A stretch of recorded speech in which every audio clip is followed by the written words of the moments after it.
Reddit. Sorry. And I will also get it from documentaries. It does not matter where this hit comes from. So I was super excited when I heard about this event tonight.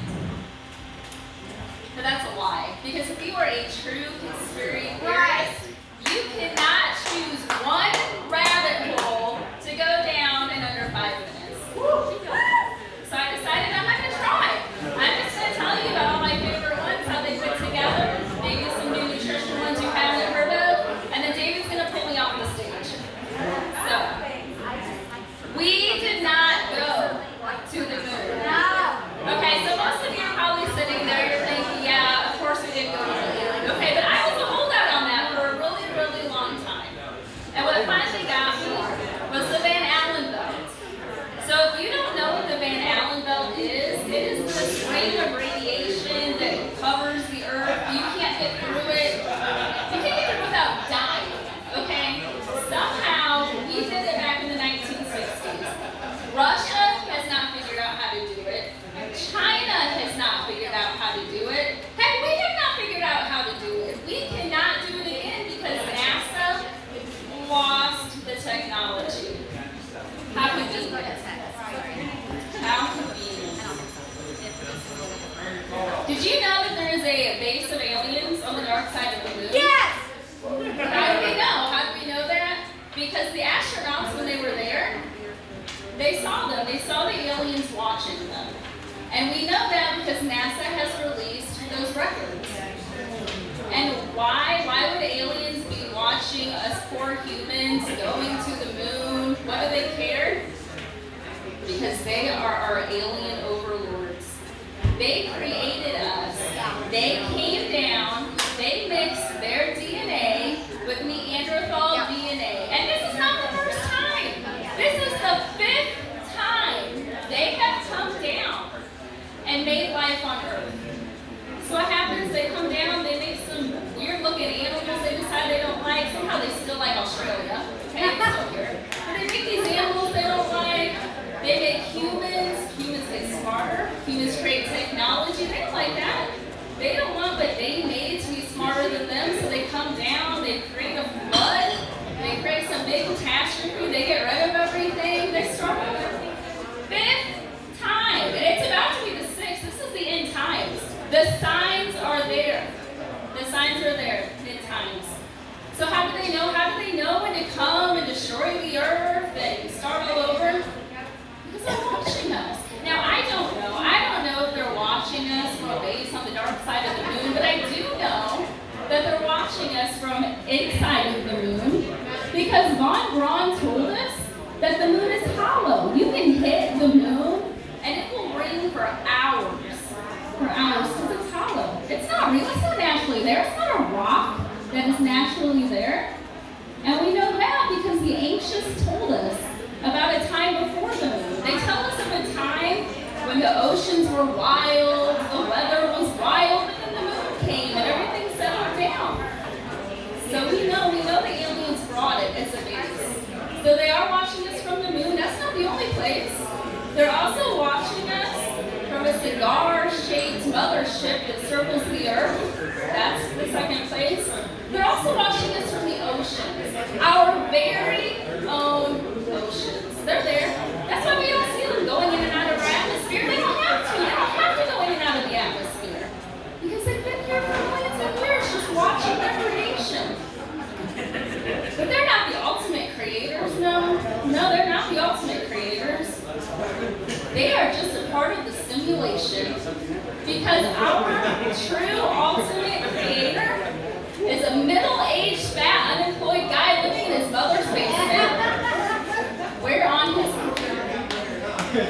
Or we're on a 10-year-old's computer. My money is on the 10-year-olds. 10-year-olds love video games. It's probably coming to 10-year-olds. So to recap, we did not go to the moon, but if we did, there's definitely aliens there. The aliens that created us in the simulation. Okay? Let me leave you all that for just a moment.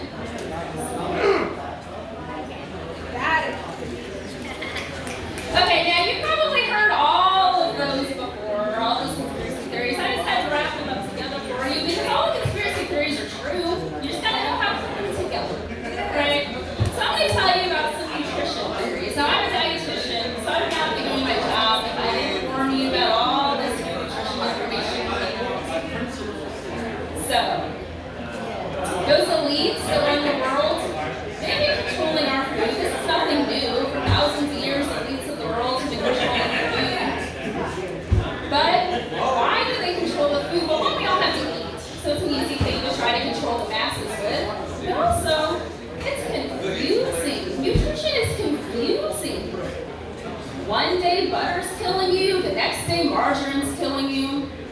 One day, do everything you can to avoid AIDS. The next day, there's superfood.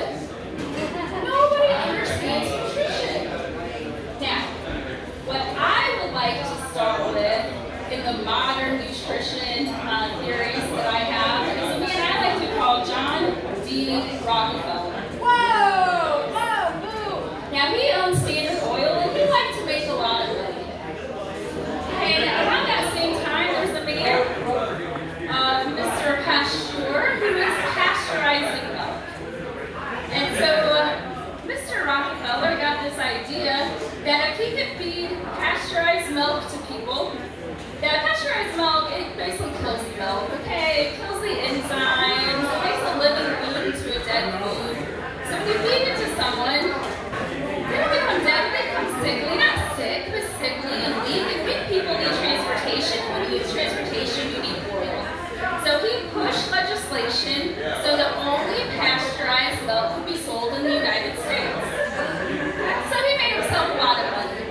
Now what was not making him money was canola oil. And canola oil was a cheap oil, a renewable source of oil that was making him lose money. But you know what else canola oil is? Not toxic.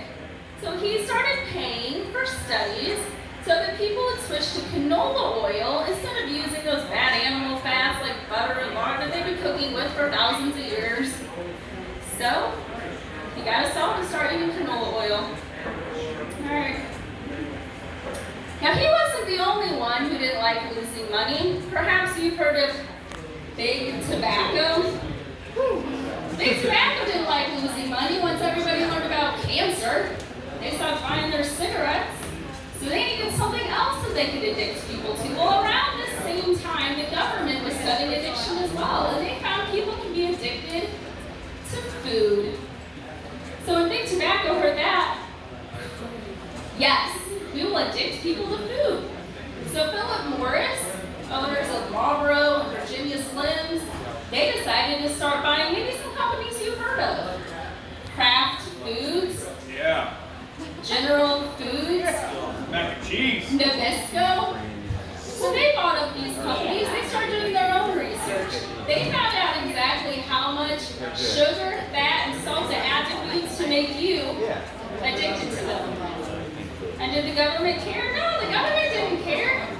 The government had their own thing going on. Perhaps you've heard of red dye number 40? Yeah, in other countries, red dye number 40 illegal. Have you ever wondered why it's still legal here in the United States? Money, yeah, it all comes back to money. So, red dye number 40 does not cause ADHD, but it can make ADHD worse. So when you feed young children red dye number 40, and you send them to school, they're not learning anything.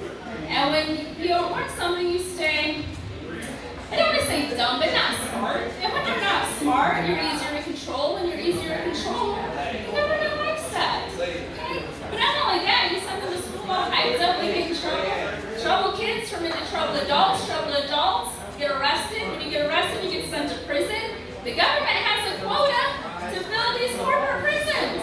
Or they can control you more because they control what you're doing, they control what you eat, they control who you talk to. All the control. Okay? Alright, so I see David ready to kick me off, which is good because this is the end of my blitz. So, before I go, I just want to tell you, stay awake, not woke. And if you want to learn more about conspiracy theories, my husband and I, we have a podcast, Married and Opinionated. It's not all about conspiracy theories, but we do talk about conspiracy theories more than we should. So if you get bored, look us up, Married and Opinionated only, currently on Spotify. Thank you.